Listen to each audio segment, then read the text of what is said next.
to Suduthanni. இன்னைக்கு நம்ம வீடியோல ஒரு யூஸ்ஃபுல்லான ஒரு ரெசிபியை தான் பார்க்க போறோம். மீதமான சாதத்தை வச்சு ஒரு சூப்பரான பிர்னி ரெசிபி பார்க்கலாம். கேரட் பிர்னி எப்படி பண்றதுன்னு பார்க்கலாம். இதோட இன்கிரிடியன்ஸை நான் டிஸ்கிரிப்ஷன் பாக்ஸில் கொடுக்குறேன். இப்போ வாங்க சேர்ந்து சமைக்கலாம். ஃபர்ஸ்ட் இதுக்கு ஒரு கடாயில் 1/2 லிட்டர் பால் சேர்த்துக்கலாம். இது நல்லா கொதிக்க வச்சிருங்க.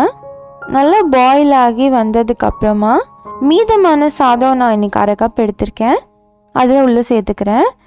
பொதுவாக பிர்னியில் அரிசியை ஊற வச்சுட்டு அதை இந்த பால்லே வேக வைப்பாங்க. இதில் ரைஸ் சேர்க்குறது தான் கான்செப்ட். நான் இன்னைக்கு சாதம் மீந்தனால நான் மீந்த ரைஸை அப்படியே சேர்த்துக்கிறேன். ஸோ இது ரொம்ப நேரம் குக் ஆகணும்ட்டு இல்லை, கொஞ்ச நேரத்துலேயே இது ரெடி ஆகிடும். கொஞ்சமாக குங்குமப்பூ சேர்த்துக்கலாம். இது ஒரு 10 நிமிஷம் லோ ஃப்ளேம்லேயே வச்சு நம்ம கொதிக்க வச்சுக்கலாம். இது கொதிச்சுட்டே இருக்கும் போது நம்ம கேரட்டை வறுத்து எடுத்துக்க போகிறோம். இன்னொரு கடாயில் 1 டீஸ்பூன் நெய் சேர்த்துக்கோங்க. இதில் 2 கேரட்டை துருவி வச்சுருக்கேன், அதை சேர்த்துக்கிறேன். இந்த கேரட்டை கண்டிப்பாக வறுக்கணும், அப்போ தான் இந்த பச்சை வாசனை போகும். ஸோ தனியாக இதை வறுத்துட்டு நம்ம அதில் சேர்த்துக்கலாம். லைட்டாக கலர் மாதிரி ஆரஞ்சுலேருந்து கொஞ்சம் எல்லோயிஷாக ஆகும், அந்த அளவுக்கு இதை நல்லா வதக்கி எடுத்துக்கோங்க. இப்போ பார்த்தீங்கன்னா இது ரெடி ஆயிடுச்சு. இதை நம்ம கொதிச்சிட்ருக்க பாலில் சேர்த்துடலாம். சேர்த்துட்டு நல்லா மிக்ஸ் பண்ணிக்கோங்க. இப்போ அது நல்லா வத்துற அளவுக்கு நம்ம கொதிக்க வைக்க போகிறோம். இந்த கேரட்டும் இந்த பால்லையே நல்லா வேகும். பார்த்திங்கன்னா இந்த மாதிரி ஆடையாக வரும், அதை எடுத்து விடுங்க.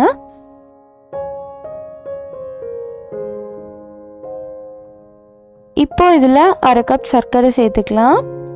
சர்க்கரை டேஸ்ட் பண்ணி பார்த்துட்டு கூட நீங்கள் கூட கொஞ்சம் வேணும்னா சேர்த்துக்கலாம். 1/2 லிட்டர் பால் தான் சேர்த்துருக்கோங்கிறனால 1/2 கப்புங்கிறது போதுமான அளவு இருக்கும். கூடவோ குறையவோ உங்கள் டேஸ்ட்க்கு ஏற்ற மாதிரி நீங்கள் அட்ஜஸ்ட் பண்ணிக்கலாம். இதை நல்லா மிக்ஸ் பண்ணி விட்டுருங்க. இப்போ பார்த்தீங்கன்னா ஒரு 20 நிமிஷம் ஆயிருக்கு.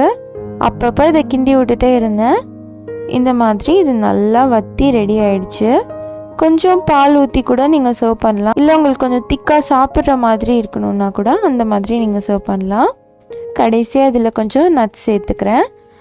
ஆல்மண்ட்ஸ், பிஸ்தா, முந்திரி பருப்பு, நீங்கள் எந்த நட்ஸ் வேணாலும் சேர்த்துக்கலாம். நம்மளோட சூப்பரான கேரட் பிர்னி இப்போ ரெடி ஆகிடுச்சு.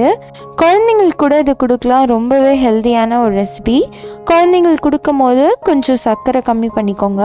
ரொம்பவே டேஸ்டான மீதமான ரைஸில் இவ்வளோ ஒரு சூப்பரான ரெசிபியை நம்ம இன்றைக்கி பார்த்துருக்கோம். கண்டிப்பாக மிஸ் பண்ணாமல் ட்ரை பண்ணி பார்த்துட்டு எப்படி இருந்துச்சுன்னு கமெண்ட் பண்ணுங்கள்.